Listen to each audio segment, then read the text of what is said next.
السلام عليكم ورحمة الله وبركاته.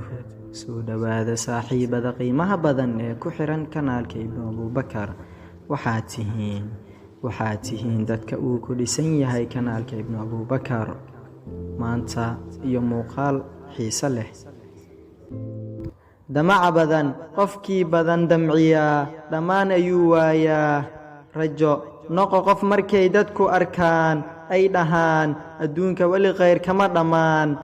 harajo dhigin maxaa yeelay rajadu waa wax kaliya ee nafta lagu sasabi karo xusuus mararka qaarkoodna xusuustu qofku waxa ay ku raagtaa noloshaada in ka badan qofka laftiisa balanqaad qofka daacada ah waxa uu balantu qaadayaa isaga oo murugaysan waxa uuna dareemayaa culayska ay leedahay balanta xaqirid way fududahay in aad xaqirto wax aadan heli karin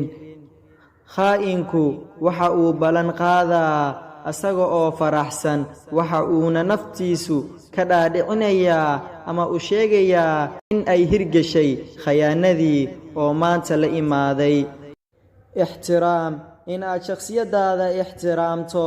waxaa ka mid ah in aad ka dheeraato dadka kowdooda aan qiimahaaga garanaynin waa walaalkiina ibnu abubakar oo guusha idin la doonayo labada daaro wassalaamu calaykum waraxmatullaahi wabarakaatuh